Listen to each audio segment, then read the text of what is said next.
I hope कि आप सब लोग बहुत अच्छे से होंगे और आप लोग अपने पेपर्स की प्रिपरेशन में बिजी होंगे। आज हम लोग एक ऐसी पोएम डिस्कस करने वाले हैं जिसका टाइटल है the gift of India by Sarojini Naidu. इस पोएम को पढ़ने से पहले कुछ बातें जान लेना बहुत ही ज़्यादा ज़रूरी है। सबसे पहली चीज़ तो ये जान लीजिए कि ये पोएम जो है 1915 में लिखी गई थी और 1917 में पब्लिश हुई थी, इसलिए यहाँ ऑलरेडी 1917 लिखा हुआ है, पब्लिश की डेट ही लिखी जाती है। दूसरी चीज ये समझ लीजिए कि जब फर्स्ट वर्ल्ड वॉर शुरू हुआ था तो फर्स्ट वर्ल्ड वॉर के टाइम में अंग्रेजों ने गांधी जी से एक डील की थी। डील ये थी कि फर्स्ट वर्ल्ड वॉर में आप इंडियन सोल्जर्स को भेजिए, ज्यादा से ज्यादा जो है जो यहाँ के यूथ है वो आर्मी में भर्ती हो जाए अंग्रेजों की, और अंग्रेजों की तरफ से फर्स्ट वर्ल्ड वॉर में पार्टिसिपेट करें। तो गांधी जी और उनका कहना था कि अगर हम वर्ल्ड वॉर जीत जाएंगे तो हम इंडिया को आजाद कर देंगे। कुछ ऐसा सुनने में आता है, रियलिटी क्या है, फैक्ट क्या है ये तो नहीं पता, लेकिन सेकेंड वर्ल्ड वॉर में ऐसा जरूर हुआ था। तो खैर हम लोग फर्स्ट वर्ल्ड वॉर की बात कर रहे थे।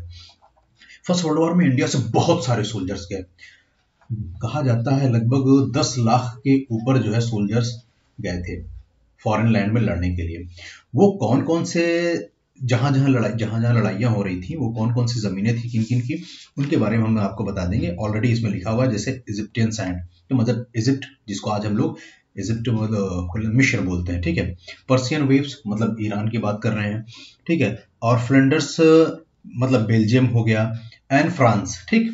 तो इस तरह की जगहों पर वो लड़ने के लिए गए। मतलब उस वक्त जब वो इटली, जर्मनी और बाकी कुछ कंट्रीज थी जो साथ में मिल करके एक्सिस पावर्स थी, और वहीं पर इंग्लैंड, फ्रांस और बेल्जियम, ये सब, अमेरिका, ये सब जो है तो वो अलाइज पावर में थी।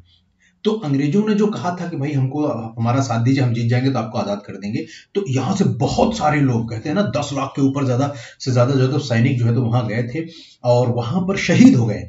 देखो होता क्या है कि जब कोई सैनिक शहीद होता है तो उसकी बॉडी जो है तो वापस उसके मदरलैंड पर लाई जाती है, ठीक है। लेकिन अंग्रेजों ने इसकी भी जहमत गवारा नहीं की कि उन सोल्जर्स की बॉडी को वापस यहां तक ला सकें। तो जो जहां मर गया वहीं पर उसकी कब्र बन गई, वहीं उसका ग्रेवयार्ड बन गया, ठीक है। ऑल्दो फ्रांस में बहुत सारी जगह ऐसी हैं, और किस जगह पे है, पेरिस में है कि किस जगह पे है, जो फर्स्ट वर्ल्ड वॉर में इंडियंस जो शहीद हुए थे उनके नाम जो है अभी भी वहां लिखे हुए हैं। किस जगह पे है ये मुझे याद नहीं है, खैर आप लोग उसको सर्च कर लेंगे तो आप लोग को पता चल जाएगा।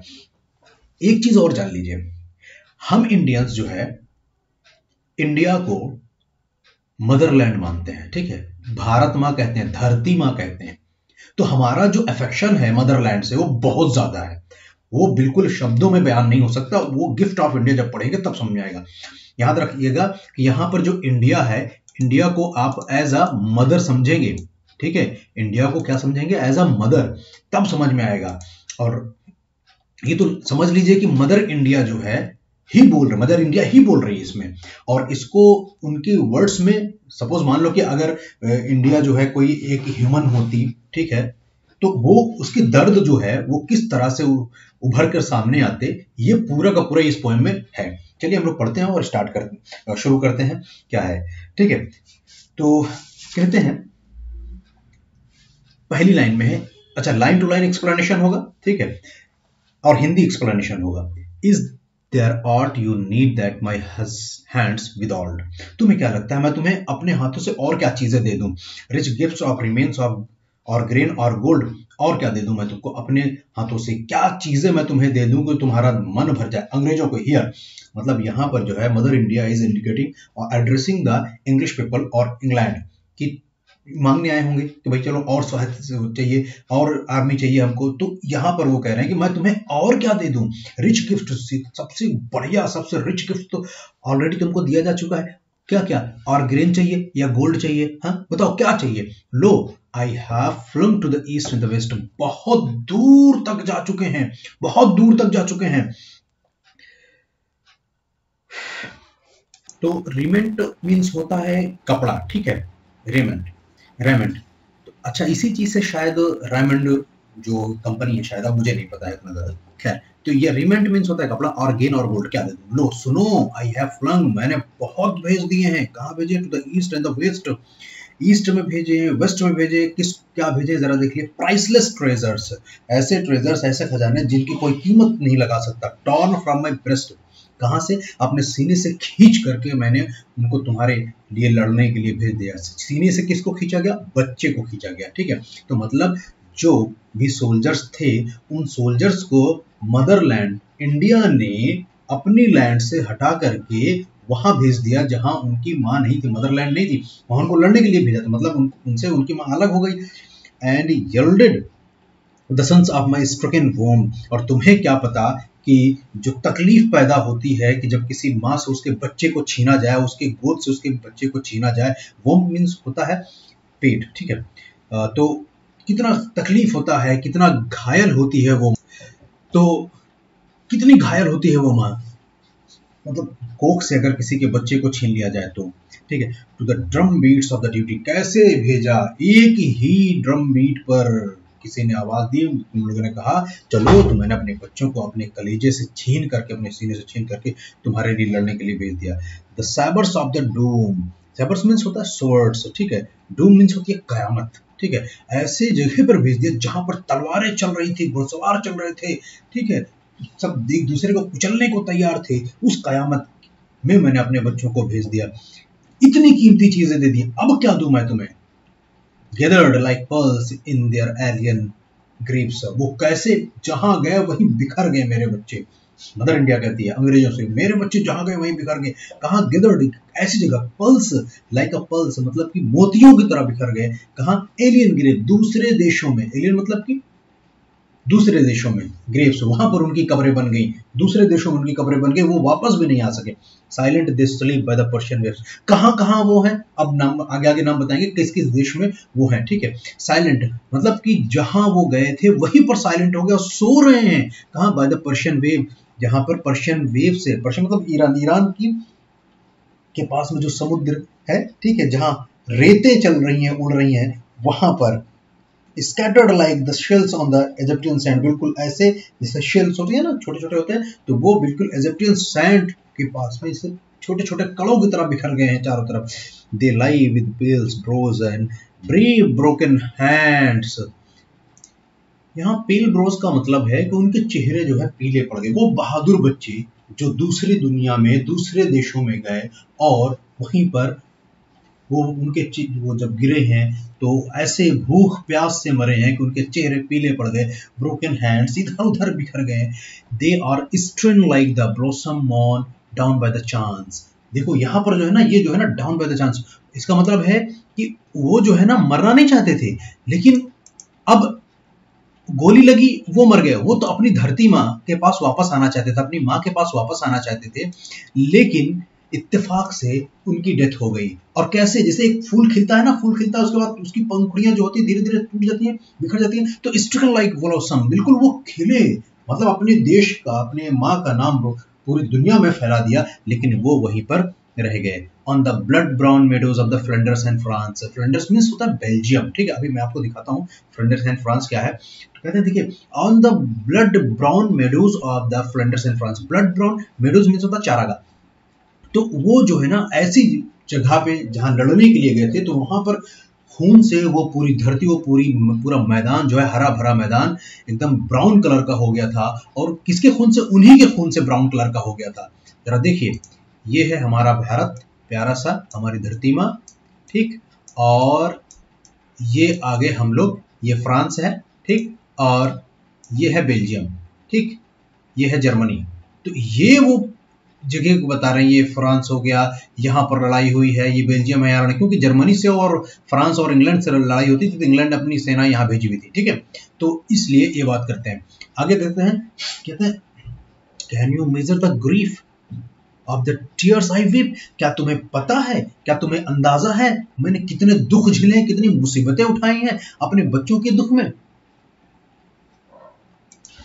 Sorry for interruption.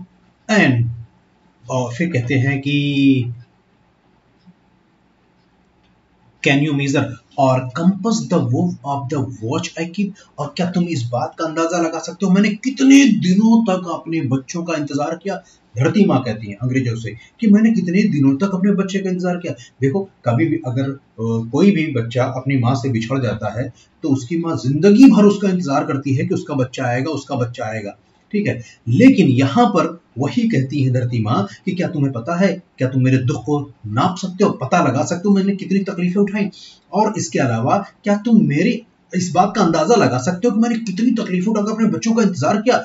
और the pride that thrills through my hearts despair, तो कहती हैं कि the pride that thrills through my hearts despair, जो मुझे इन सब तकलीफों के बावजूद, इन सब चीजों के बावजूद, तुम्हें पता है मुझे अपने बच्चों पर कितना गर्व होता है। थ्रिल्स, जो मुझे जब मैं सोचती हूँ तो मैं अंदर से जो है एकदम थ्रिल हो जाती हूँ, रोमांचित हो जाती हूँ कि मेरे बच्चे जो है अपनी जान की बाजी लगा सकते हैं। अपने हार्ट्स डिस्पेयर, क्या तुम पता है मेरे दिल की तकलीफों के बावजूद मैं कितनी इस बात के लिए अपने बच्चों पर गर्व करती हूँ। एंड द होप, और मुझे उम्मीद है, इन द कंफर्ट्स, और जो मुझे आराम देती है, and the anguish of the parent, उस एंग्विश में, उस प्रेयर जब मैं अपने बच्चों के लिए, देखो माँ कभी भी होती है अपने बच्चों के लिए हमेशा प्रेयर करती है, ठीक है। उस दुख तकलीफ में भी जब मैं अपने बच्चों के लिए प्रेयर करती हूँ, भगवान से हाथ उठा करके दुआ करती हूँ उनसे, क्या तुम्हें पता है मैं उस वक्त कितना कितना प्राइड फील करता हूँ अपने बच्चों के लिए।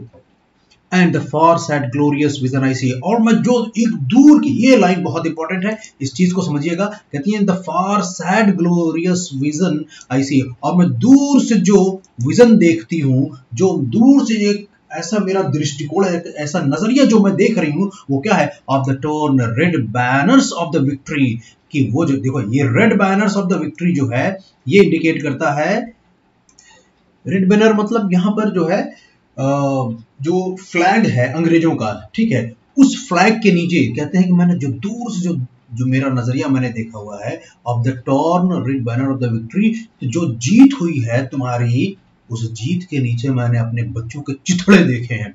When the terror and the tumults of hate shall cease, और फिर उसके बाद जब ये चीजें खत्म हो जाएंगी, when the terror, ये जो डर है, भय है, ट्यूमल्ट्स है, ये जो लड़ाई है, जो ये चीजें जो हो रही हैं, ये जब सब खत्म हो जाएंगे, अब द हेट शैल सीज, और जो नफरत खत्म हो जाएगी, एंड लाइफ बी रिफैशन, और जब लाइफ को दोबारा पटरी पर लाया जाएगा, फिर से जिंदगी जीना इंसान शुरू कर देगा, on avails of the peace, कैसे इंसान जिंदगी जीना शुरू कर देगा,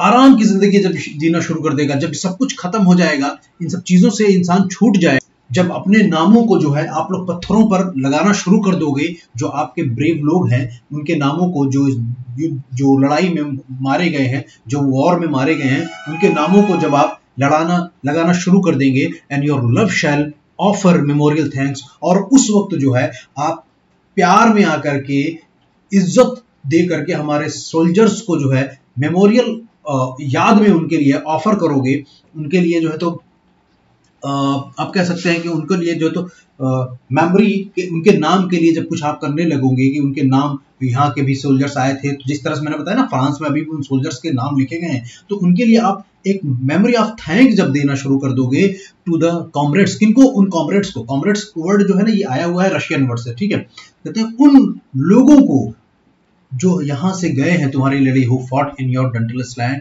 राइट, जहां पर वो बहादुरी के साथ, बहुत ब्रेवरी वो लड़े हुए हैं, and you honour the deeds of the deathless ones, और आप उस वक्त उनको इज्जत दोगे, उनको सम्मान दोगे, उनके काम को, उनके थ्रू जो अपनी जान की बाजी लगा दी गई है, डेथलेस वंस, उनके लिए जो मर तो गए हैं लेकिन अमर है, डेथलेस मींस होता है अमर, remember the blood of my martyred son, तो याद उस वक्त आप मेरे बच्चों की जो ब्लड है, जो उन्होंने अपने आपके लिए खून बहाया, आप उनको याद करोगे और फिर सोचोगे कि मैंने आपके लिए क्या क्या चीजें दे दी हैं। तो यहां तक आपका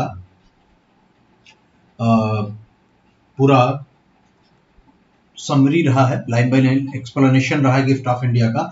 और एक चीज आप लोगों से ये गुजारिश है कि इसको जो है भाई, एक्चुअली थोड़ी डिस्टरबेंस हो गई थी कई बार, तो परेशानी हुई है, हम समझ रहे हैं, थोड़ी सी दिक्कत हुई है जरूर, लेकिन कोशिश रहे कि आप लोगों को हम अपनी बात, अपना मैसेज जो है तो कन्वे कर सकें आप लोगों तक।